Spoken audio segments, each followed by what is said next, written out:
There are other messianic movements in the ancient world, but I bet you couldn't name any of the individuals involved in those. And there's a reason why we're asking questions about Jesus of Nazareth and not Simon Bar Kokhba. Wesley Huff, welcome to my podcast. It's a pleasure to be here. I am a trained historian. I work primarily in the area of New Testament manuscripts. Oh, that's cool. One of the points that I make when I often do presentations on this is that as time goes on, we're not getting farther away from the original wording of the Bible. We're actually getting closer to it. How does the Bible compare to other ancient documents that we do trust? I think it depends on what we mean when we say trust and compare.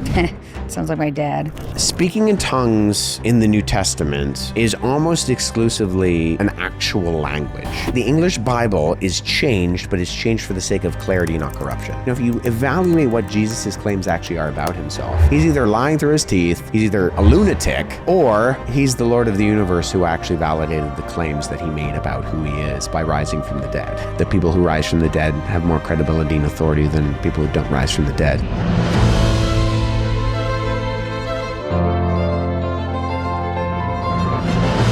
Wesley Huff, welcome to my podcast. It's a pleasure to be here. I'm really excited to talk to you. I know we just had you film a course for Peterson Academy, which I'm so thrilled about. I think I saw you before you went on Rogan, but I saw some of your stuff on Instagram and I was like, yes, this is the kind of thing that would have helped me, the logical part of my brain before I became a Christian. And I didn't really see a lot of that or really any of that online. I probably could have dug deeper, but I wasn't a Christian, so I wasn't digging that deep. But before we get started, for anyone who isn't familiar with you, although I'm sure a lot of my audience is, can you give a brief background about who you are and what it is you do?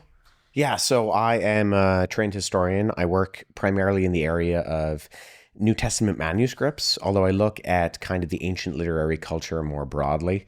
And so I study ancient scribal culture. So the ways that scribes wrote, and particularly the features that they incorporated into manuscripts that made things like reading publicly easier. So Oh, okay. yeah, so it's called paratextual features and reader's aids is kind of the formal category.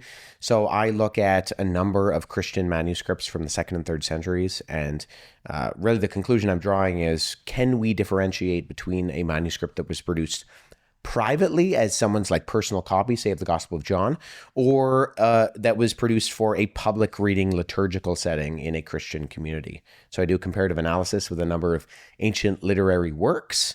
But then because my area it's New Testament studies formally, but it kind of crosses over into early church history and then kind of broader antiquity in general, I get away with talking about a bunch of different stuff. Wow, okay. That's very niche. That's cool though. Were you a Christian before you went into that? Yeah, so I grew up as a missionary kid. My parents were missionaries both in Pakistan and in the Middle Eastern country of Jordan. When I was very young, and then my dad was a pastor for a long, long time, now retired. But so I grew up both a missionary kid and a pastor's kid, so very much within a Christian context. But it was in my teen years, in sifting through some of the things, granting that my parents raised me to believe something very specific, but kind of figuring out, sifting through, is my parents telling me to believe this a good enough reason to believe it? Yeah. And I don't think it's a bad reason. I want my kids to believe things because I tell them. But going through some of that data and living in a missionary household, I'd read the Quran as a teenager. I'd read a number of other literature. We had a Book of Mormon in our house. I read the Bhagavad Gita. And so just trying to figure out, okay, well, what's really going on in terms of these big worldview questions, and is Christianity really the answer? Yeah, okay. And did you come across anything in your findings that surprised you since you've been studying this? I mean, I think I was definitely solidified in the worldview that I was raised in because I felt like it genuinely answers that fit within categories like logical consistency and empirical adequacy, experiential relevance, and historical accuracy. When I investigated things like, say, the Quran, I found that there were more red flags than there weren't. Even in some of the narratives and some of the stories that I was familiar with the Bible, The Quran would tell similar stories, but seem to get the details wrong. And was that just comparing it to the Bible or historically? Both and. I mean, if you, like in my field in New Testament studies, even the most radically skeptical scholars will say, if we can't really even know anything about Jesus, we know that he was crucified under the Roman governor Pontius Pilate. And that's something that's fundamentally denied within the Quran. Chapter 4, verse 157 denies the crucifixion outright. And so there are ways that Muslims try to get around that Jesus may have survived the crucifixion. And so in that particular passage, when it says that they neither killed him nor did they crucify him, well, maybe it was that maybe they tried to crucify him, but they didn't kill him, kind of thing. But I found things that I just didn't think lined up perfectly. And talking with Muslims, not really getting answers that sufficed in terms of my curiosity. And the thing that stood out to me about Jesus in particular was that the Christian worldview hinged on him being a historical character. Mm-hmm. Whereas in my investigation of something like Buddhism, it could have been another character who came up with the philosophical system that eventually was described as Buddhism in terms of, the path and the philosophical categories. It didn't have to be Gautama Siddhartha, who we refer to as the Buddha, but it had to be Jesus. And the historical information around the person of Jesus, I've just found sufficient. Okay, fascinating. I mean, that's good. And I suppose I've found it sufficient too. Otherwise, I wouldn't be a Christian. But just based on the text, like from a historian's perspective, how does the Bible compare to other ancient documents that we do trust? Yeah, I mean, I think it depends on what we mean when we say trust and compare. Like, I think... Sounds like my dad. Yeah, that's right. Pulling that out here. But I think, the definitions matter in the sense of how we're defining those categories. When we're talking about someone like Alexander the Great, we're waiting about 450 years between when he lived and when our first kind of comprehensive biographical material comes up. So there's a guy named Arrian who wrote our first kind of comprehensive biography. And it's not that we distrust that biographical material. There's reasons to believe that Arrian got significant details about Alexander the Great's life right. But it was 450 years later. It was, and that's not unusual for the ancient world. I think because we live in such a hyper-literate culture, we assume that people should be writing things down during the lifetimes of individuals, right? And that's just not how things operated in the ancient world. It's some of the best biographies we have by individuals like Velleius Paterculus or Tacitus or Suetonius or Cassio Dio of the Roman emperors are coming in periods after they actually lived, sometimes centuries afterwards, right? And this is just the norm. And the fact that we're waiting a few decades for Jesus is actually closer in proximity. And interestingly enough, I would argue, within the kind of cultural and literary memory of Jesus than the vast majority of the people who we would just kind of assume existed within the ancient world. Oh, that's cool. I didn't know that. That's cool. Okay. I've got a whole bunch of questions that I spent a bit of time on. Okay. And sometimes I want to have a conversation, but there are a bunch of things I actually want answered. So I'm going to run through a few of them. Okay. How close are modern Bibles to the original manuscripts? And does it matter which translation you read from your perspective? Yeah, that's a great question. So interestingly enough, one of the points that I make when I often do presentations on this is that as time goes on, we're not getting farther away from the original wording of the Bible. We're actually getting closer to it. Okay. So though as time chronologically goes on, I would argue that because of the evidence that we've actually had the privilege to be available to us, mainly the manuscripts, although not limited to it, we are able to track and trace the chain of custody back to the original wording more accurately. So the way I often word this is if you compare, say, a modern translation of the Bible to something like the King James Bible. Yeah. So the King James Bible is translated between 1604 and 1611. It's translated not from handwritten manuscripts as much as it's translated from printed editions of the Greek New Testament and Hebrew Old Testament. Okay. So there's a printed edition of the Blomberg Hebrew text. And then there are these 7 printed editions of the Greek New Testament. 5 by a guy named Desiderius Erasmus, who was this great Dutch scholar in the Middle Ages, and then updates by a guy named Stephanus and a guy named Beza. And that kind of sits like as the center, the base for what the King James translators are primarily using. Okay. The main texts that are being used are the editions of Erasmus. Those are primarily built on 31 approximate manuscripts that go back to approximately the 11th century. So there's a bit of a blurriness to that. Erasmus consulted an individual named Bombasius in Rome to check a manuscript that existed in the Vatican known as Codex Vaticanus, which is actually from the 4th century. But if we skip ahead, like 2026 today, we're not only aware of those 31 approximate manuscripts that the King James translation's base text was relied upon, but we have just over 5,000 more Greek manuscripts that have been dug up and have been analyzed and have been transcribed and translated and so on and so forth. And so that's not to cast dispersion on the King James Bible, which I think is a very well done translation, especially for its time. We just have more information.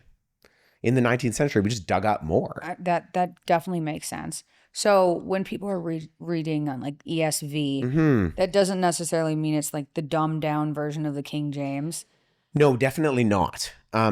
Because modern translations take into account the breadth of the evidence. So the vast majority of the manuscript evidence that we have in terms of something like the earliest copies of the papyri, there's the documents written between the 2nd and 4th centuries on papyrus, we're just not, we didn't even know of them. In the 17th century when the King James translation. Now, the King James translators would have utilized that if they had it. They just didn't have it. And so in regards to that, an ESV is taking into consideration the breadth of the material. Cool. And something like the Dead Sea Scrolls, right? Those were discovered between 1946 and 1957. And so we just know more now. So that's why I say, as time goes on, even though chronologically the 17th century is closer to the 1st century than we are, the available data that we've been able to analyze and study is just far more in the modern era. Imagine your favorite lecture, dial that up on max, put that on steroids, and then add some cinematic elements to it. That's the best way I could describe a Peterson Academy lecture.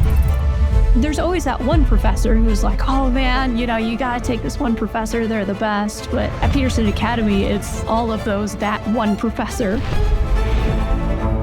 I'm still paying off college from 10 years ago, and I'm also still questioning the value that I got out of college. It's very common nowadays for students to be in thousands and thousands of dollars of debt. It breaks my heart, the interest rates that are just gonna keep on piling up on them for an education that doesn't entirely serve them. You are stuck in the room, you have to do a particular set of courses. I have to convince myself to stay focused. It's just pretty dry. With Peterson Academy, it's a fraction of the cost and you get access to all these different topics. It goes anything from sciences, nutrition, why we get sick, all the way up to history, tons of courses, tons of really good lecturers. I'm always looking for high quality educational content. Peterson Academy provides it all. The instructors are amazing. They're so well known in their field that you just want to pay attention. The more I access, the more I listen, the more I learn. The more I want to learn, I just keep expanding, and I just want more. Traditional university can sometimes ground you down. Peterson Academy will be able to scratch that itch of you wanting to learn and continuing to grow as a person. I can't wait to see where Peterson Academy goes. There's just so much potential, and it's just the beginning. I went to college because I had to. I go to Peterson Academy because I want to. You just kind of have to focus on what's gonna actually change your life.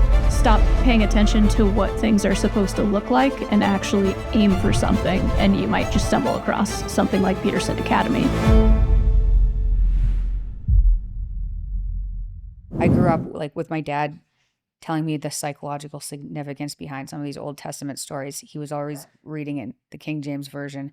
And as a kid, I was like, oh my gosh, this is a lot. I'm not really sure what's going on. But then I felt like when I first became a Christian, I felt like I was cheating using the ESV, because I was like, I get it. It resonates. It feels good. Right. But like, am I doing things, I don't know, Yeah. the easy way or something? Yeah, I mean, if you want to read a King James Version, I have no problem with that. But I think there is aspects of the language that is archaic. There's language, and this isn't the fault of the King James translators. There are certain wordages. My friend Mark Ward has an excellent book titled The Use and Abuse of the King James Bible. And in it, he has lists of words that are either outdated or have actually changed their meaning. Oh, So yeah, of course. you're going to run into words. So the key example that my friend Mark uses is halt. So in the story of Elijah and the prophets of Baal, you have this kind of grand narrative. Elijah's in this competition. We at my house for our kids, we have this book that's called the God Contest, and it's the story of Elijah and the prophets of Baal. Right, the prophets of Baal, they come and they're challenged by Elijah. You know, if Baal is the God that exists, you try to sacrifice. You put the bulls on the altar and see if Baal can call down fire to burn things up. Yeah. Then it doesn't work. And so then Elijah gets them to pour all this water on the altar. You know, really soak it, and then he calls down fire from Yahweh, from God, and then he burns up and there's nothing left. And in the meantime, he's mocking the prophets of Baal. You know, maybe Baal's on the toilet. Maybe Baal's gone for a vacation kind of thing. But in the midst of that, the King James translation has this terminology where it says, he's talking to Israel and he says, how long will the halt? And so you think, okay, well, what does that word mean, halt? Well, if I asked you, Mikhaila, what does the word halt mean? Like stop suddenly. Yeah, exactly, right? Halt, who goes there kind of thing, right? But if you look at like an ESV, it says something like, how long will you go back and forth? Oh yeah, that's not the same thing. And you're like, wait a minute. What's happening here, right? That's a way different, yeah. Until you go to the New Testament and you find out that Jesus does things like he heals the halt and the blind. And halt in Elizabethan King James language means to be like physically disabled, to stumble, like. And so when Elijah says, "How long will you halt thee?" It's like, how long will you kind of limp in regards to this decision? Yeah, yeah. And so that's one that's even like a word that we would associate with something that's archaic. Halt, who goes there? But we're still getting it wrong. Wow. Right? And so there are things like that. There are things, there are other words that we just don't use anymore. There are just passages in the King James. So if someone is like starting out and they're just assuming, well, the King James is the Bible, I'll read the King James. I think it's not the worst thing they could possibly do. I just think they're going to be better served with a modern translation that's actually going to be understandable. I was. And I was pretty familiar with the King James, not from like a Christian perspective exactly, but I was familiar with it. But ESV, I was like, there's like less of it's less hard to listen to God, I think, that way, if it's in an understandable language. But I was like, maybe I'm being lazy or something. But I like that argument. I like the halt argument. I'm going to remember that. Yeah. That's very interesting. I often say like the English Bible is changed, but it's changed for the sake of clarity, not corruption. So it's in order to actually be understood, read, and applied to your life, it makes sense that there are and we just find more about what certain terms mean. So in the King James I think it's 2 Chronicles 26:18, it says, at Parbar westward, for at the causeway, and to at Parbar. So you read that and you go, I don't know what that means, right? And you read the ESV and it says something like, as for the court to the west, there were two at the court and four at the road itself. You're like, okay, I know what that means. And there are certain words that in the 17th century, they didn't know what a parbar was. So they transliterated it. The Hebrew word is literally parbar. And so they were like, we don't know what this word means, we'll transliterate it. And so, but now, because of our expansion of the Semitic language, we know that means a court. And so we can translate it as court. So Yeah. Does that impact like the essential truths of the Christian faith? No. But do you want to know what it actually says? Yes. Then read, an NIV and ESB, an NIV and NLT. You're going to be best served in that way. Cool. Okay. What's your perspective on whether or not a Christian can lose salvation? I would say ultimately, what we see within the testimony of Scripture is that if someone truly has had, in the language of salvation that we see in the Bible, their heart of stone removed, and they're given a heart of flesh, they're empowered by the Spirit. And we look at something like John chapter 6, where Jesus says, all the Father gives to me, I will raise up on the last day, and no one can snatch them from my Father's hand. I think it is impossible for a true, genuine believer to lose their salvation. Now, that doesn't mean that there aren't people who have like profound experiences where they think that they are born again, and then maybe later in their life they backtrack on that or something like that. I mean, the parable of the seed and the sowers, right? It communicates this. There are people that are going to fall on rocky ground. They're going to, have the shoots of the root in the shallow ground, but then as the winds and the rain come, they're not going to survive. I can think of people in my own life who it appeared at face value to have a genuine conversion experience, and then later in life they decide, I don't actually believe this. I'm just not convinced that you can know the creator of the universe and have a personal relationship with him and then decide that you can be made a new creation in Christ and then undo that. I look at the angel coming to Mary and saying, you will name him Jesus because he will save his people. And the emphaticness of that, not may save his people, not could save his people, but that he will save his people. And so I see that, and I don't, along with, there are passages like the Gospel of John chapter 6, where Jesus is talking to the Jews and he's saying things like that. And then he's saying, listen, you don't understand what I'm saying because my sheep hear my voice and you're not my sheep. You're not getting it. Something's not clicking. And for that reason, I think a genuine believer who has been transformed by the Spirit, it is impossible to lose their salvation. That doesn't mean that there aren't periods of time where maybe we waver, dark nights of the soul, as John Wesley would describe it. But at the end of the day, the perseverance of the saints is something that is going to follow through in the life of the believer till the end. Okay, cool. I had a experience like that when my mom had cancer and then in the hospital said, it went from being like, I would say agnostic, not atheist, but agnostic to Catholic. And we were like, that's weird.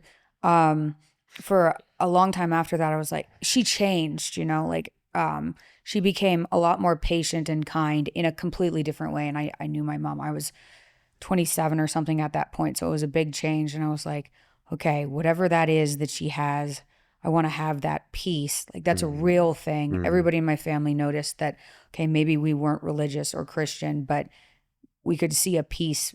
She like exuded a peace that wasn't there before. And she was like, yeah, it's God. And then when I met my husband, because he's been a Christian for his entire life, I had an experience that I thought was me getting saved. And I was convinced I was saved for I think it was almost 2 years. It might've been a year and a half. And I was reading the Bible and I was praying and I was pretty convinced. But then a year and a half later, it might've been 2 years, it hit me in a completely different way than it had before. And I was like, I wonder how many people haven't, because you don't know, and you don't know, I think, you don't know until you're saved what it feels like, or how overwhelming that experience is. And so I misattributed it for a whole year and a half, and it took some kind of bad periods. And then for some reason that was time for me. And I guess another question that could lead off of this is how much of being saved is on the individual versus God's timing? I mean, at the end of the day, I think that the act of salvation, of taking someone from death to life, is a work of God and God entirely. I think when you read scripture and you see, Paul in Romans talking about us being enemies of God, us being children of wrath, and then becoming children of God, that's a spiritual work that we're fighting against the work of the Spirit until our eyes are opened. And in order to realize that truly and fundamentally, I believe that is what the testimony of Scripture communicates, is that it is a work of God in the person's life. When Jesus says that he's knocking on the door, the whole reason you're able to hear him is because there's an empowering of the Spirit to even hear the knocking to begin with, because our fleshly desire is going to want to drown that out. We're going to be, we're going to be tempted by the whims and the ways of the world, and the lust of the eyes, the lust of the flesh, and the pride of life. We're going to attempt to drown that out. I think that the work of salvation is entirely a work of God. And I'm very thankful. And I see that in my own life. Like, I know my own heart, and I know it's kind of proclivities that are constantly trying to pull me away. And apart from God breaking into my life and taking my heart of stone and giving me a heart of flesh, my desire is to choose all of those things, right? It's not necessarily that God is throwing us a life preserver and it's our duty to reach out and grab the life preserver. I think we're actively trying to swim down to the bottom of the ocean. And that's way darker. I shouldn't even laugh at that, but I know, but you think about our own the innateness of our depravity. And I think, there are glimmers of hope in that we're all created in the image of God. And so, of course, even people who have no understanding, no desire for God, can do good things. Of course they can, because they bear the image of their creator. And so it's less of a matter of can you do good things if you're not a believer, and more of a question of what's the point of those good things to begin with? Where are we coming up with a standard to ground what we call good or not good? But I think it genuinely is. It's a work of God in our life that, thanks be to God, he broke into my life and he renewed me and he opened my eyes. There's this constant language of Jesus saying, if you have ears to hear, listen. If you have eyes to see, see. And then that's paralleled sometimes even with his miracles, opening a blind man's eyes. That this blind man, he can't see, he can't comprehend the world around him visually until I open his eyes. And then there being almost like a spiritual parallel in the teachings of Jesus, where then he's saying, you're not going to understand these things. My sheep hear my voice, and you're not my sheep, so you're not getting this. Yeah. Right? He raises Lazarus from the dead, and then what did the Pharisees try to do? They schemed to try to figure out how to kill Lazarus. Well, I'm sorry. Did you just see what happened? So I think it is the theological term is monergism. It's a monergistic act. It's the single act. It's God that's reaching into our lives, and he's renewing our minds to really understand what's going on.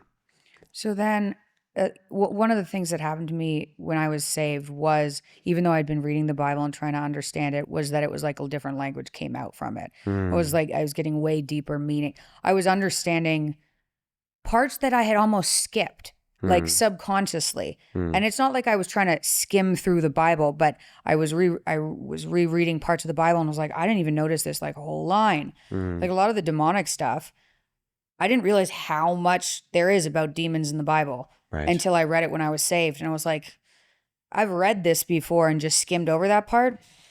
That's terrifying. Yeah. So then why is the purpose of talking about it then to make people aware and help them identify patterns of when God is kind of knocking on the door? Is that, do you think, the purpose behind spreading the gospel? Yeah, I think we kind of live in this tension between Jesus' great commission to make disciples of all nations and something like when Peter writes to the dispersed church in the ancient world, And he says in 1 Peter 3:15 and 16, but in your hearts revere Christ as Lord. Always be prepared to give an answer to everyone who asks you to give the reason for the hope that you have. And he prefaces it, well, he follows it up by saying, but do so with gentleness and respect, keeping a clear conscience, so that those who speak maliciously against your good behavior in Christ will be ashamed of their slander. So it's this juxtaposition. Do I believe that salvation is a work of the Spirit? Yes, I do. But I also am commanded to give an answer, to give a reason. And the word that's used there in Greek is apologia. It's a legal term. It's literally what a defense lawyer will do when standing up before a jury, saying, I'm giving a legal defense for my client. And so, yeah, we give an answer for the hope that we have. And part of that is, I've talked to people who they've put up all these barriers. They have these intellectual barriers to God. And I talk to them, and as those kind of fall by the way, I can see they're like, okay, I have no more excuse. I have no more excuse. I have no more excuse. And then God uses that to lead this person into the admission that, okay, I have a decision now. I either follow God or I choose to rebel. But, and I think that's where kind of the conversation is engaged in, is that I don't think salvation is an intellectual endeavor. I don't think it's just about knowing enough, because if you could prove God, you wouldn't need faith too. I think there's a component of that. It's also the fact that faith in the Greek, the term pistis, can equally as well be translated as trust. And so it's something like this, like I trust based on evidence, in that my wife is back in Canada with my 4 children, and I have trust, I have faith that she is doing everything that is right to parent those children, right, in my absence. But I know that, I have faith in that because I know who she is. I have evidence to point to that. I know the character of my wife. And I think in that sense, there's an aspect of, there are certain things that we don't understand about God, but based on the character of what he has given us to work off of, we can then, fill in the gaps and say, maybe I don't understand everything, but I do know enough to put my trust and faith in God in moments where I don't really know what's going on because of what he has revealed to me. And so there's that. I think there's also an aspect of, God uses the evidence that he gives into the world to, when the person stands before him in judgment, to say, you really don't have an excuse.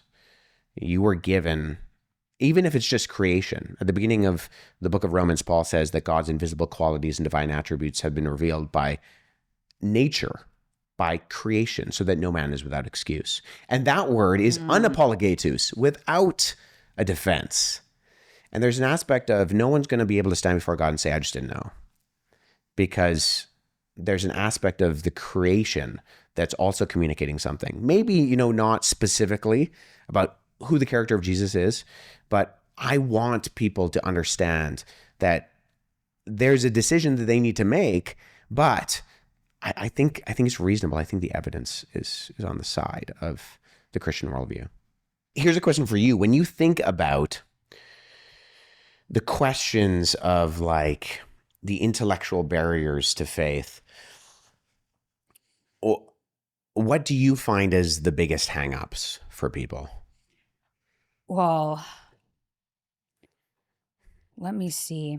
How can I word this? So one of the really intense, I don't know what word to use other than the spiritual things I went through, like when I got saved, because it was a very dramatic experience for me, was God telling me, and not in a like voice exactly, but showing me that I had been trying to rationalize like all the way down, something that I couldn't rationalize, that I was too small to rationalize.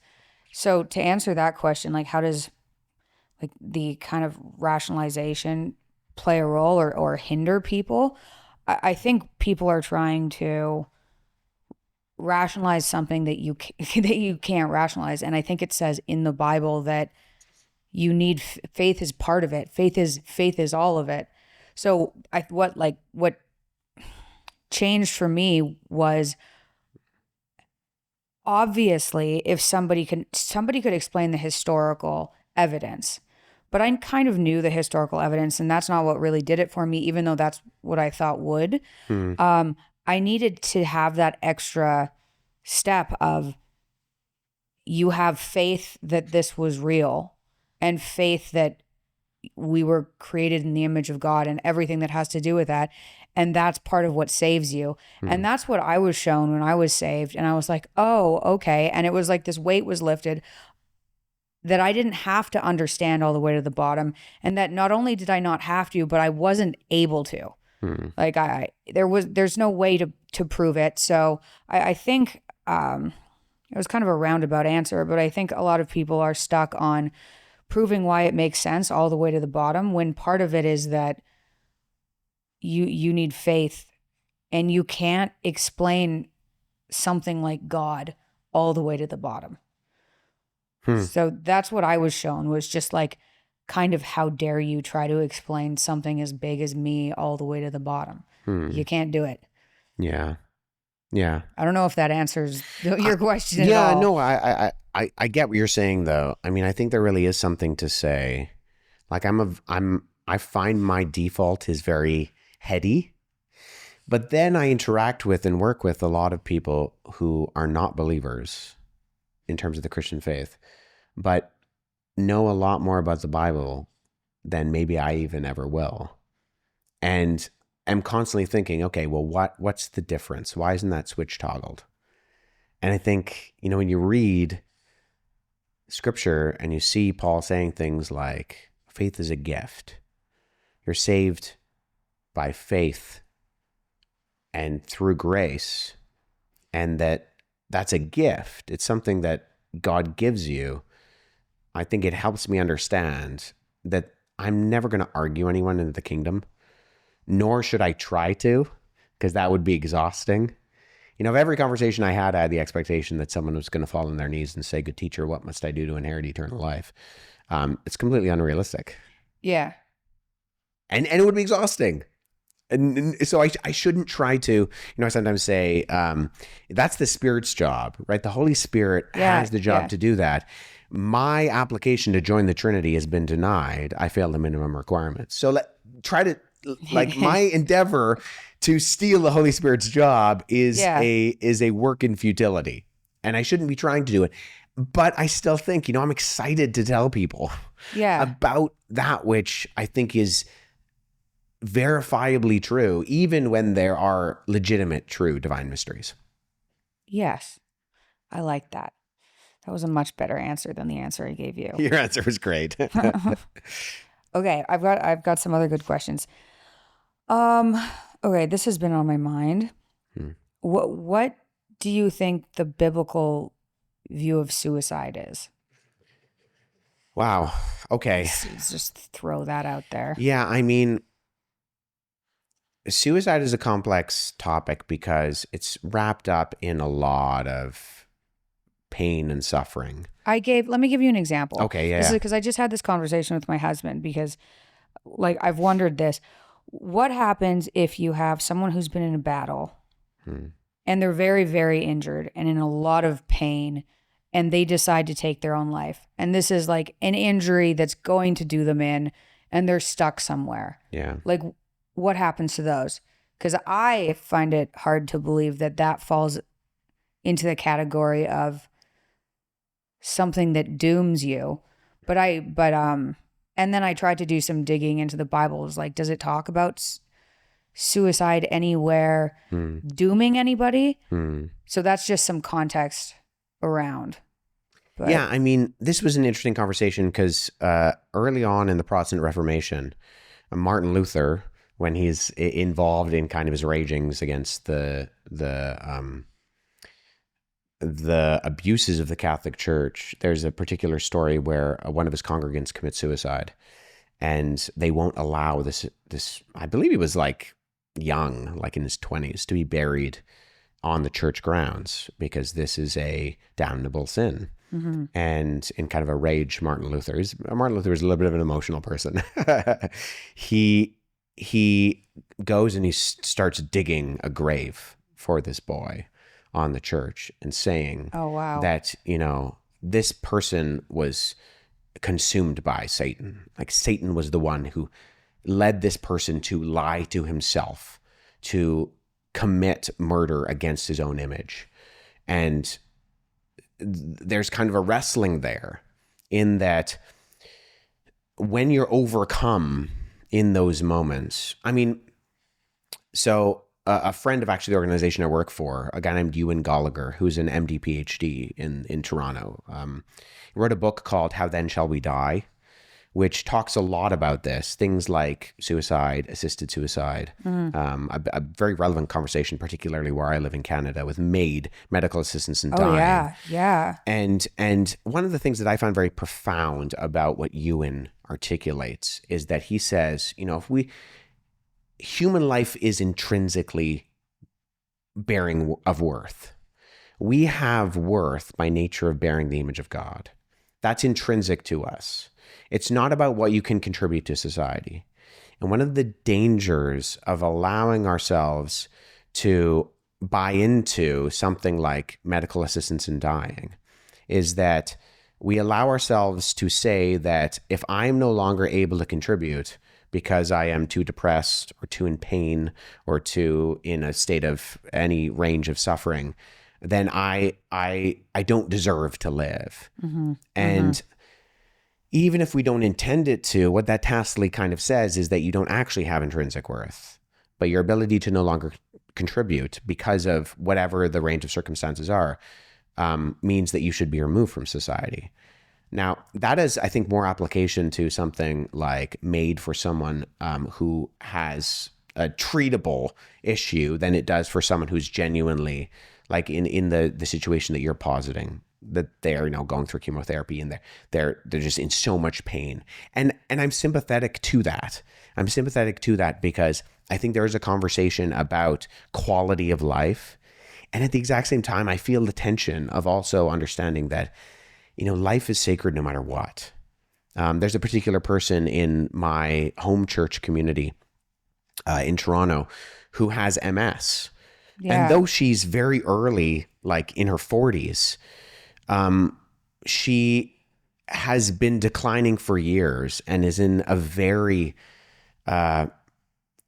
precarious state right now in that, she's really not lucid most of the time, can't move, can't talk, in a lot of pain. Yeah. And so looking at this particular individual and knowing that she is just in those moments where she's able to communicate so joyful in spite of this, it's convicting to me in thinking about my own struggle with whatever, fill in the blank. I'm not as bad as Carol. Carol is in a genuine state of something that would be a nightmare for most people. And yet, Carol's life is sacred. And there's something about that speaks profoundly to me, and just the perseverance of understanding how she lives her life. I don't claim to understand what any individual is going through, especially in those kind of circumstances. And far be it from me to pass judgment on someone who's genuinely in those kind of states. But at the end of the day, I would want to say, don't buy into a culture of death that tells you that your worth is less because you are struggling or you are in pain or you are suffering, or God cares for you more than you could ever know. And the gift of life, even in the times where we don't feel like it is a gift, is still sacred. And so, something like the command to not murder, I think we should take very seriously. There's something about the violation against the sacredness of someone else's life or my own life that I think we should take seriously. But it's a very hard question in regards to the conversation of suicide. It's tricky because you can see like the maid situation in Canada is insane. And I've covered that a couple of times on the podcast where it's like, I've had some rough periods of time where I never got to that point, but I Right. wasn't very far from getting to that point where like maybe death would have been easier. But for like short trials in life, it's so risky to have that option so available. And it's like what 5% of deaths now or something in Canada are from MAID. Don't quote me on that stat. I just read that stat. It was on X. I don't know if it's real. Right. But it It's seems, shockingly high no matter what the number is. It's scary Yeah. bad. But then I can also see, like MAID's been available in some states in the US for decades. If you're in the last 6 months of life and you're in a lot of chronic pain and you have a, stage 4 cancer and you don't want to put your family through that. And no one really had a complaint about that until it moved beyond that, at least not that I'd heard of. They're like, that's different than this like easy access, or even the healthcare system being like, well, surgery is going to be a couple of year wait time. Would you rather die? Yeah. Which is what's happening in Canada, It's incredibly, to describe it as problematic is such a gross understatement, but it really is. It's a marginalizing of value.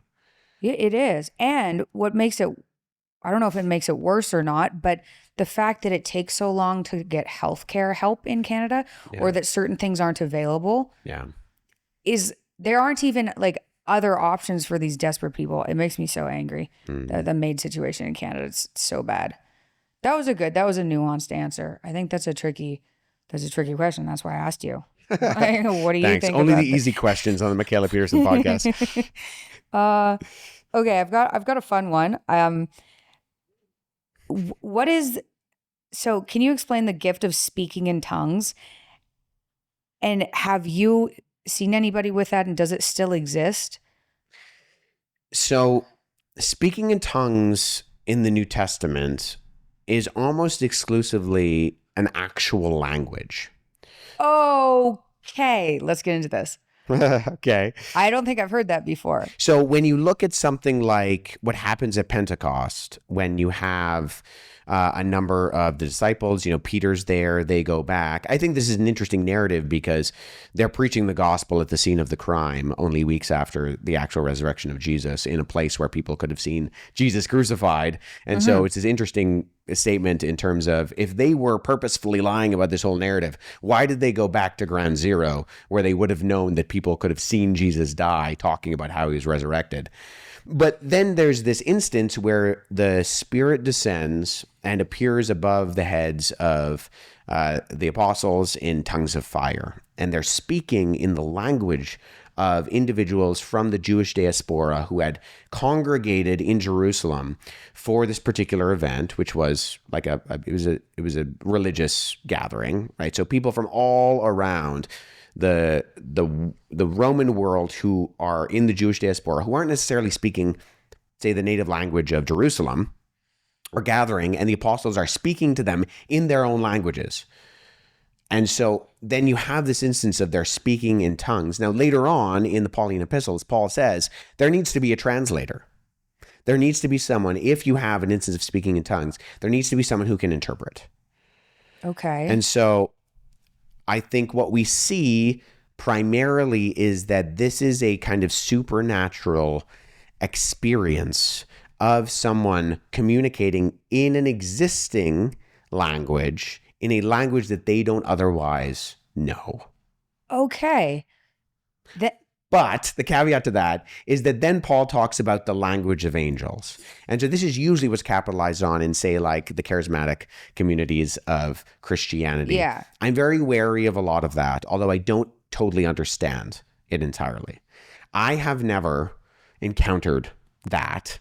I'm not precluding that it is a possibility, because you do have some of these passages that talk about, we speak in the languages of angels. But I think what's going on there is that you have these kind of understandings of what sometimes are referred to as the spiritual sign gifts of speaking in tongues, of healing, and of prophecy that are referred to in the New Testament. I think something is going on in the New Testament that's different. And I think it's going on in the apostolic period, in this time period where you have the disciples of Jesus going around and preaching things for the foundation of the building of the church, where there's a uniqueness to all of it. In that time period? In that time period. So it's normative in a way that it is not now. In that the disciples are going around and they're, say, healing people in a way that we just don't see now, because the apostles are building the foundation of the church. And even if you think about the analogy of a foundation in terms of like architecture, you don't continue to build foundations upon foundations upon foundations upon foundations. That actually makes the building, it compromises the integrity of the building. And I think in that period of time, you have things like the New Testament books being written, but in this age of the apostolic witness, Jesus appears as the resurrected Messiah, as the Savior, as the Son of God, as the second person of the Trinity to his disciples in the upper room. He breathes on them and he says, I give you my spirit. And they are given the authority to communicate in the name of Jesus. And so there's a different level of authority that is then codified in the books of the New Testament. And so now we have the New Testament. Now we have the books of Scripture where God speaks directly to us in a different way. And so, I mean, I think those things happen. I have a miracle story in my own life where I believe I was healed of something. And so I think those things are a reality. I think healing, speaking in tongues, those things happen. Prophesying, I just don't think they're normative in the way that we see happening in the New Testament, because I think something is going on that's different to establish the church and to kind of give it the groundwork in order to set it off to what it is. But if I'm taking the reading of what I see going on in the New Testament, tongues is almost exclusively an actual language that someone can understand. And Paul, in the life of the church, requires there to be an interpreter. Wow. I don't know what I was expecting for an answer, but I wasn't expecting that answer. Okay. Did you expect me to burst out in that would tongues? That would have been amazing. That would have gone viral, right? That's the episode. Yeah, that's the kind of clip I need. No, I think I've talked to a lot of people that are not charismatics, but maybe more open to that. I think it depends. Like not open to that far, right? But I've also talked, even people from around here. There are a lot of churches around here in Scottsdale.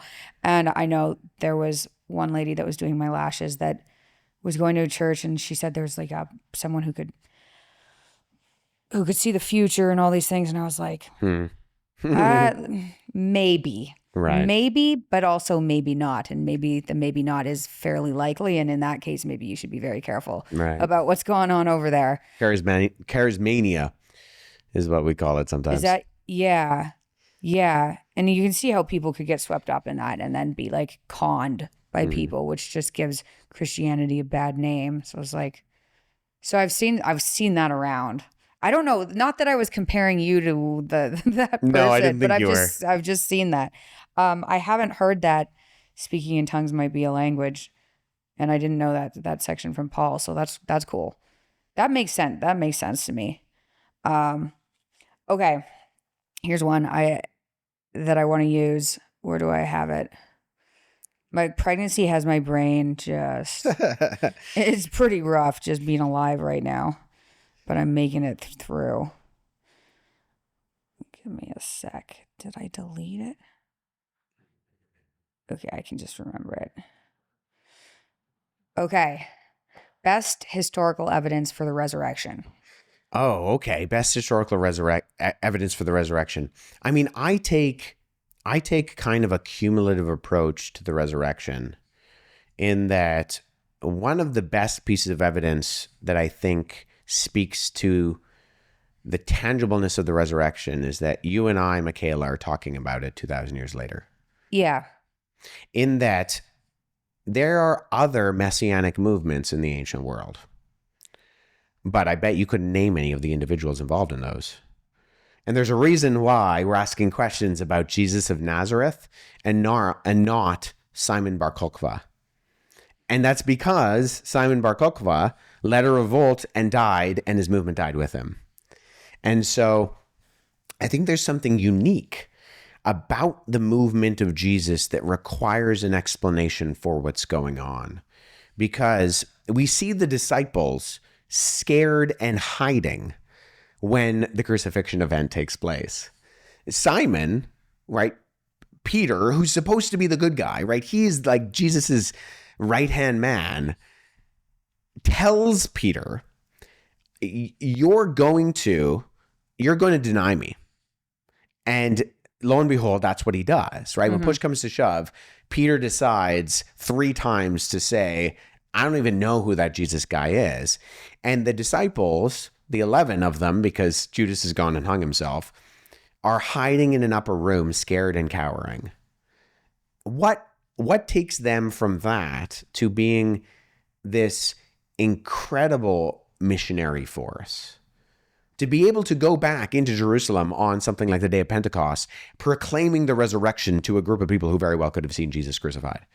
Something happens, and I think there needs to, at minimum, be an accounting for that.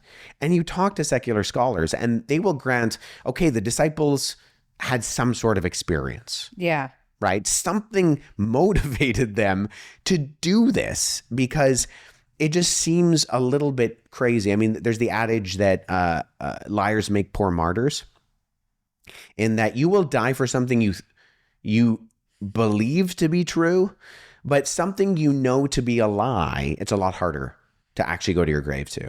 Yeah, you won't push yourself that far. Yeah. So sometimes when people hear, liars make bad martyrs, point to something like the suicide bombers, or those who flew the planes into the towers on 9/11. True, yeah. And my answer to that is that those aren't martyrs, those are murderers, A.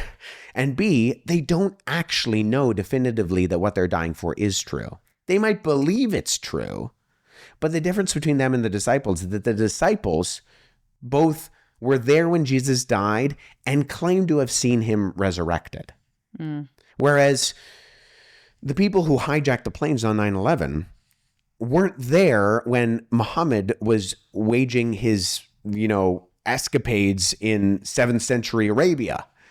So they're going off of what they believe to be true, not what they know definitively to be true objectively within their kind of own conscious experience. And so I think, there needs to be an account. I think the breadth of the historical case for the credibility of the Gospels is comprehensive enough that it gives us a base work to say that the disciples were not lying, that they believed what they were doing to be true, and that the account for that, all of the kind of alternatives to Jesus' resurrection, I think ultimately fall short.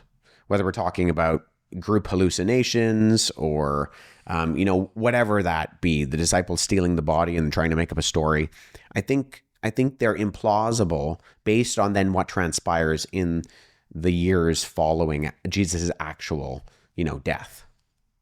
That was great. I had known about the, if you don't believe in the lie, then you're not going to be a martyr for it. I knew that, but I hadn't connected that to, they had also seen him be crucified, which everybody, basically, even secular scholars believe. Mm-hmm. So, yeah. And they know that it's costly. So a short time after Pentecost, Stephen, who's, part of this inner group, he's not one of the disciples, but he's part of this inner group. He is then proclaiming the gospel message, and then he gets stoned to death. And the disciples see this. And so that's like a warning shot across the bow. Yeah. They at that point know this is costly. They could lose their lives for it. That is the moment that you decide, okay, we've gone a little too far. Our friends are being killed. Yeah. So maybe we can slow our roll in this whole conversation on the Jesus stuff. But that's not what they do. They seem to be more empowered than ever. And so I think we see an interesting test case. It's the whole, C.S. Lewis in Mere Christianity has the whole, what's referred to as the Lewisian trilemma, that Jesus is either a liar, he's a lunatic, or he's Lord. And I think that still applies today. If you evaluate what Jesus' claims actually are about himself, he's either lying through his teeth, he's either a lunatic, or he's the Lord of the universe who actually validated the claims that he made about who he is by rising from the dead. And so I think, I think the evidence is on the side, though of course not everybody agrees, that actually happened, that Jesus predicted his own death and resurrection and then pulled it off. And I have a friend who likes to say that people who rise from the dead have more credibility and authority than people who don't rise from the dead. And so that means something. That's good. I'm going to use that in conversations with people, unsuspecting people. There you go. Who aren't Christians yet. I'm going to remember that. The Stephen part is good too. Because yes, and they see other people suffer for okay, that's perfect. Okay. I'm going to wrap up, but I want to ask you a few PA questions. Okay. Like I said, I'm really glad you came to teach. I think people on the platform are going to be absolutely thrilled. And I've heard good things from everybody who was there. And I would have gone, except I'm pregnant and kind of, I'm just focusing on surviving and doing that for now. Fair enough. But what made you decide to agree to teach at Peterson Academy? It's a good question. I mean, I think you guys are doing something that's novel. I think you're tapping into something as someone who has a broader kind of exposure to the academic world. I think that traditional academia could very well be in trouble because of a number of factors. But I think that there's room for broadening the categories of how we educate people. In a world where I'm seeing students turn in things that are very clearly written by AI. Yeah. Where a lot of the universities are turning into diploma mills, and where education is becoming sort of this fuzzy category of you have a piece of paper or some letters behind your name, but you don't seem to have any actual knowledge, is becoming complicated. And so I think there's room for expanding the category of what we understand as post-secondary education. And so I like what you guys are doing. I like what your dad has started, because I think that it's tapping into something that has potential longevity in a way that is affordable and is approachable and that people actually want to invest in.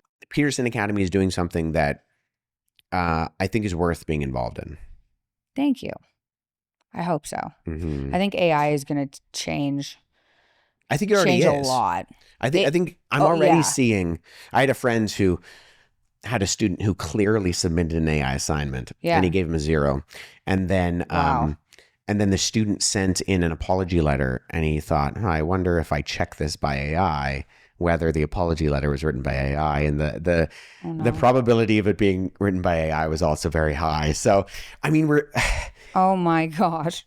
I think we may very well see I wrote most of my essays in my undergrad by hand. Oh, okay. And so I think we could be going back to that. I think either that or oral examination, because an oral examination at minimum communicates that you actually understand what you're learning. Yeah, agree. That or they're going to have to come up with some AI tech that can identify AI faster than AI can stop sounding like AI, which seems less likely. Right. I don't know. Or just do by hand. That would be an easy way to do it. It's hard to write those long essays by hand, but something needs to change because, something's got to give. We're entering into like a point of saturation where it's getting tricky with the students that are coming in.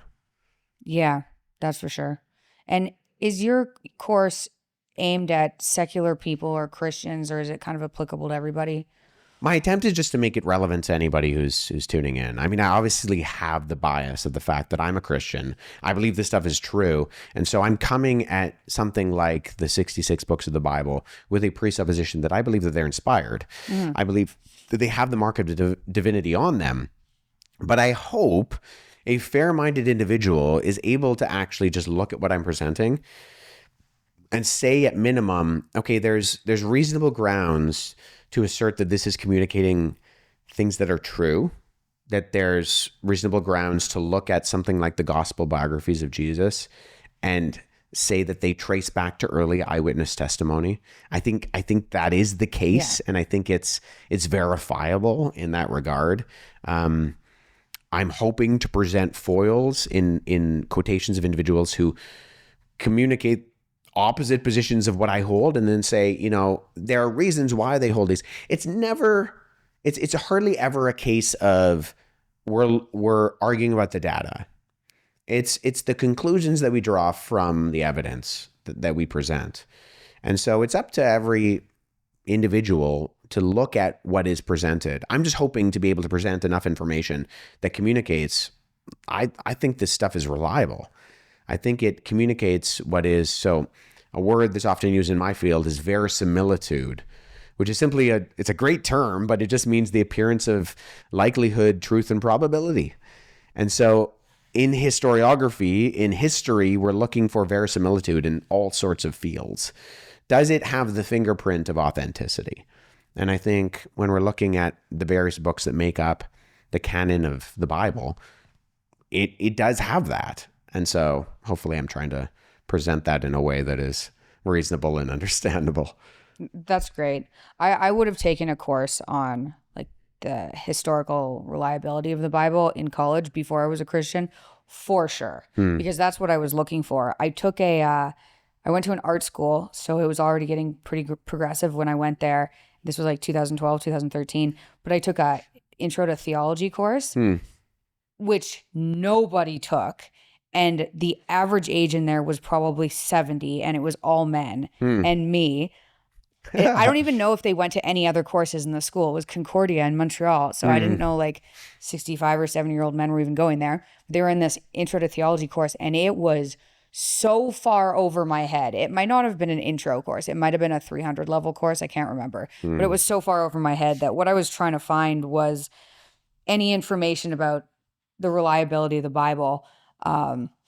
Anyway, I think I ended up dropping that course. I was taking Latin at the time too. Nice. Oh, Latin was harder than all other 5 courses I was taking. Yeah. And I was in psychology and classics, and all I was doing was Latin. I got sick, so I eventually dropped Latin too. But I was like, why do I need to learn this many conjugations of each word in a language that doesn't exist anymore?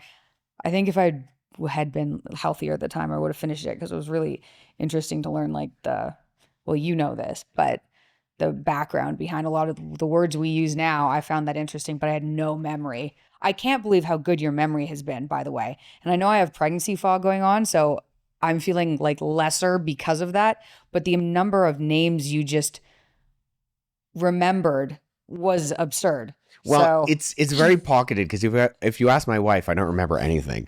But I think, part of the reason that I am really motivated for this stuff is because I talk to a lot of people who are way smarter than me. And a lot of the stuff that they say, I feel like I'm trying to like boil down to a way that has it comprehensive to me. And so I hope that one of the reasons why people have resonated with the material that I put out in the world is because I'm not actually that smart. I'm just really interested in the topic. And so I'm trying to first learn it myself in order to be able to tell other people about it in a way that I wish I had heard it, because that wasn't, I also took like an intro to New Testament at York University and in my undergrad. And one of the things that stood out to me was, if you take a class on Buddhism, there's a lot of people who are actually practicing Buddhists who are teaching those classes. Or if you take a class on Islam, a lot of the professors are practicing Muslims. But if you take a class on Christianity in a secular university, it's going to be taught by an atheist or an agnostic. yeah, that's very true. And so I thought, I realized this very early on. I'm sure it's not true at every university and every humanities department everywhere, but I was like, there seems to be something going on here where the presuppositions are a lot more on the secular materialistic side than they are not for Christianity. Whereas when I take the class on Islam, the guy is a believer in Islam. And so that's played into the conversation for me, is I've studied under mostly people who don't believe this stuff. And that's helped me fine tune how I do believe it. And interestingly enough, it hasn't, I think my dad, when I got involved in this, was very worried that I was going to study this stuff and that, you know, the questions and the pushbacks and all those things were going to cause me to doubt what I believed more than was necessary. And I actually found the opposite true. Reading the people who, the detractors of the Christian worldview, only made me go, I've never thought about it that way before. Let me dig into why that might be. And only given me confidence that, you know, what I believed all the way along, or, you know, what we have now is what the original authors wrote in regards to the scripture, or that we do have the relevant historical, in the case of the New Testament, I think, you know, eyewitness accounts of who Jesus was in juxtaposition to other books that were floating around bearing the names of Jesus and the apostles that just had no credibility. What are those? Okay, so like the Gnostic Gospels or things like that, like the Gospel of Peter, the Gospel of Mary, the Gospel of Judas, the Gospel of Thomas. I don't even know if I know about these. Oh, okay, so the podcast is not done. Okay, but then it can be done. But Okay. What is this? Yeah, So there were other books at the time written by other eyewitness people? So no. Okay. So you have the first century, you have the Gospels, and even then the understanding is that there's one gospel message, right? That's the message of who Jesus is and what he came to do. But the idea is that those Gospels are according to Matthew, Mark, Luke, and John. One gospel, but 4 accounts of it. Eventually, gospel literature is kind of framed in an understanding of it looks a particular way. But there were groups in the subsequent centuries after Jesus' death that aimed to appropriate Jesus and the disciples. So they wrote documents that tried to shoehorn the credibility of adding Jesus into their philosophical systems in order to kind of bring Jesus into the mix. So interestingly enough, they almost always portrayed Jesus as a pagan mystic. And that's very palatable for the pagan mystical world. And so at even face value, we can go, okay, is it more likely that the first century Nazarene rabbi itinerant Jesus of Nazareth was actually a pagan mystic that later people tried to paint as a Jew? Or is it the opposite, right? That he's clearly, you know, born in Bethlehem, growing up in Nazareth, wandering around Galilee, that in this Jewish saturated Hebraic world, and that later people are like, let's make him into a little bit more of a pagan philosopher. I think that's what's going on, right? Yeah. But you have documents, even early documents, something like the Gospel of Thomas, 114 sayings. It's one of the more famous ones because in 1945, it was discovered in the Nag Hammadi Desert. What's known as the Nag Hammadi Library also contains other documents like the Secret Gospel of John and the Gospel of Philip. But the Gospel of Thomas is one of the more kind of famous, well-known ones. It's not a gospel in the formal sense of like a birth, life, death, and resurrection, but it's 114 sayings of Jesus.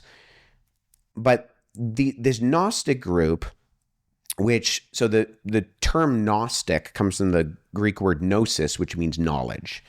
And the idea is, within historical biblical Christianity, salvation is something that is done external to you on your behalf by the finished work of Jesus. Gnosticism comes from the East. It makes its way into the Roman world, and it starts to appropriate and include individuals into its system. And so by the 2nd century, Jesus gets kind of by osmosis grouped into these philosophical systems. And though there's there's dozens of different Gnostic groups which don't even agree with one another, the kind of central thread is that salvation is not something external to you. It's actually innate about you, because it's not just that Jesus is God, but Mikhaila, you're divine. And the way you unlock that is by secret knowledge.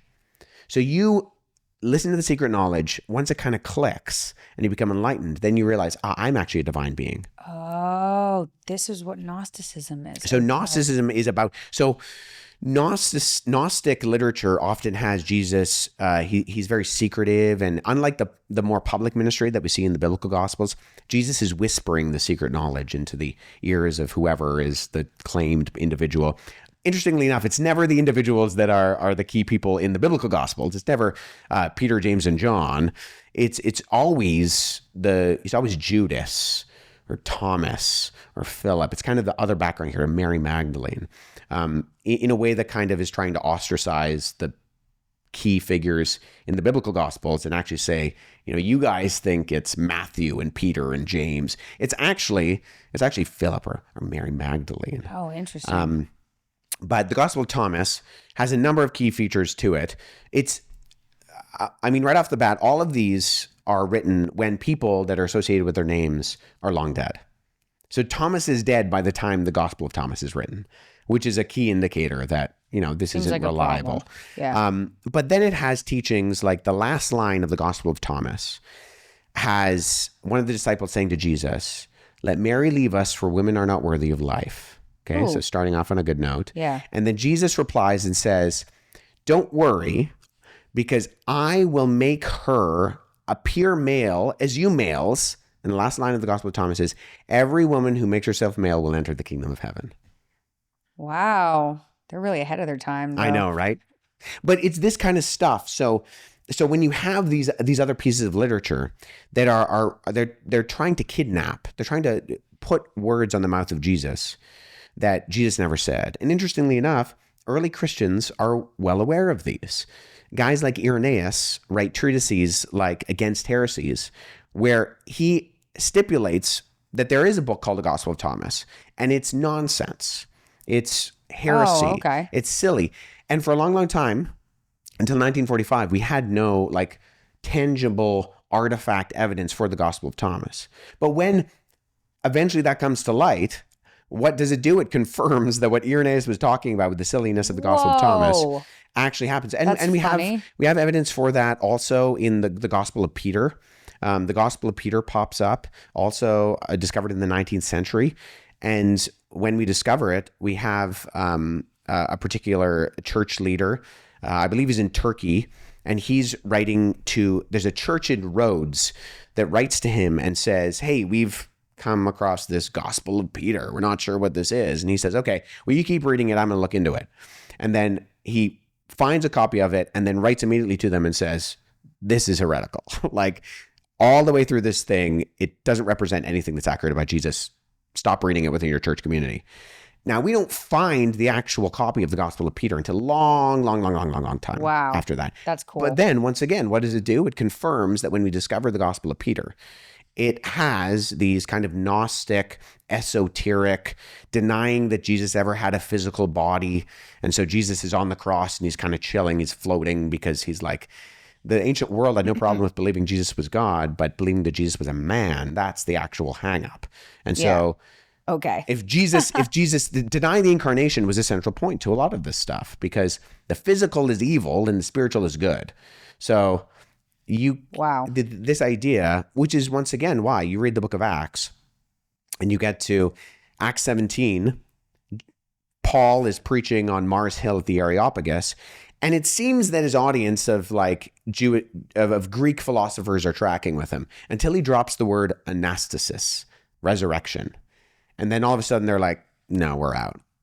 And it's because an idea of a bodily resurrection, they're like, that's the opposite of what we're trying to attain. I'm stuck in a meat prison because I'm a spirit that is stuck in a body. And death actually releases me from this. So this whole Jewish narrative idea of a resurrection of the dead, I want nothing to do with that. And so this is a Platonic thought that is adopted by Gnosticism. And so they have no hang up with Jesus being God. They just deny entirely that he was physical. Wow. It's no wonder you've gone deep on this. It's kind of tempting. Wow, that was cool. Okay, Wesley, where can I direct people to online for anyone listening? Yeah, so I'm the vice president of an organization called Apologetics Canada. So you can go to apologeticscanada.com.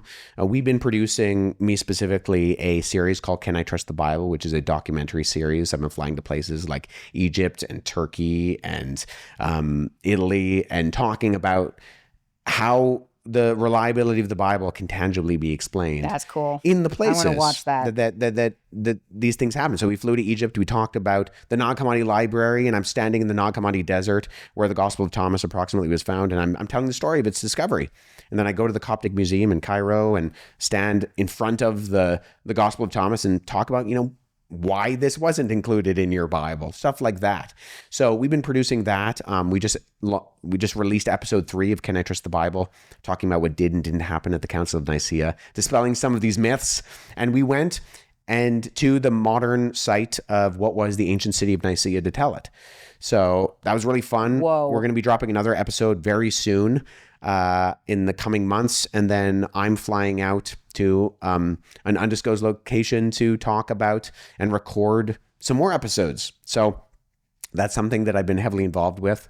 So you can go to apologeticscanada.com or the Apologetics Canada YouTube to try to keep tabs on that. You can also go to my website, wesleyhuff.com, where I have the relevant social media tags and blogs and videos that I also produce. Amazing. That's great. That was great. I have something for you. Okay. Okay. So I brought this with hope that one day it may very well get to your dad. Oh my God. But Okay, I want what you to is hold it? on to it. Okay. Okay. So, but I'm gonna I'll get it to him. I'm gonna outline what this is. Okay. So I am a lover of facsimiles, which are reproductions or photocopies of ancient documents. And so what this is, it's a leather-bound facsimile of our earliest near-complete copy of the Gospel of John. So this is a facsimile of what's called Papyrus 66. So it comes from either the late 2nd or early 3rd century, and it preserves for us the vast majority of the Gospel of John. So this is what John looked like that Christians were reading in the 2nd century potentially. Oh my gosh. And so this is in what's called You could show your camera this is what's that, 'cause called it is- Greek unseal or majuscule text. So it's in what's referred to as scripta continua. It's all capitals, little spaces, and little to no punctuation between words. This is what Greek, Latin, Coptic, a lot of ancient languages just looked like. But what's interesting about this, one of my favorite manuscripts, is that the ancient world seemed to like scrolls over codices, over books.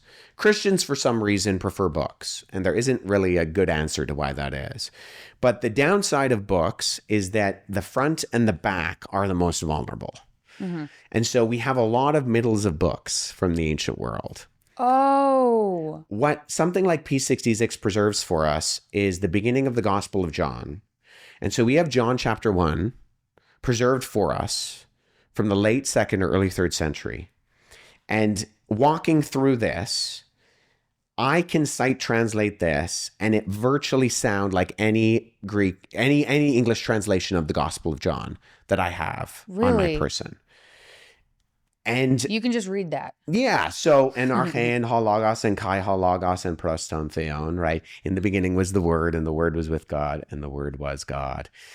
And so this is one of my favorite manuscripts because manuscripts that are handwritten tend to have the vulnerability of mistakes that scribes make. And actually, this manuscript has a decent amount of its own mistakes because the scribe appears to be more concerned with making a very pretty manuscript than making a very careful manuscript. And so it appears that the scribe himself goes back and makes something like 300 corrections to his own text. Oh, wow. But in what we label as chapter 1, verses 1 to 14, there are no differences between the Greek text here and what you would translate from a modern critical Greek text that would be used for modern translation. That's cool. So I've sat with, the Greek text that we translate English translations from and sat beside this and followed along, and it's exact. Wow. Right down to verse 14. And there's something beautiful about reading something that a Christian was reading in the 2nd century. And 1,900 years later, 1,800 years later, reading along and thinking, when the Christian read, in the beginning was the Word, and the Word was with God, and the Word was God, and then the Word became flesh and made his dwelling among us, that I, in conjunction with someone nearly 2,000 years ago, can say amen to that. Yeah, that's so beautiful. This is yours, and I'll it get is this to a Dad. photocopy of the actual Thank manuscript. you. That is in the original is in the Bodleian, or sorry, not the Bodleian. It's in it's in Geneva in Switzerland, Oh, this is cool. You can see where it starts breaking down. Yeah, right in the back. So wow. the most of the manuscripts I'm looking at look a lot more fragmentary like that. It's just at the back. Yeah. Wow. Wow. Okay. I'll get this to Dad. I might wait a little until he's feeling better so he can actually, appreciate it. But like this is amazing. Thank you. That's really kind of you. No problem.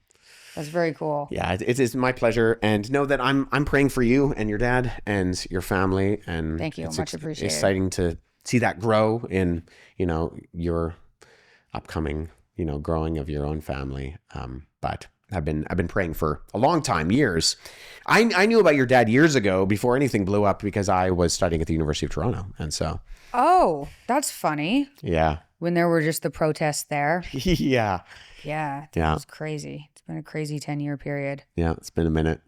Well, thank you so much, Wesley, for coming on. Thanks for doing a course. I'm so excited for the course. I'll link. We're going to put this episode out way before your course comes out, but the course will be linked too, and everything else we talked about. So thanks again. Yeah, it's a pleasure to be here. I'm glad we're able to make it work out.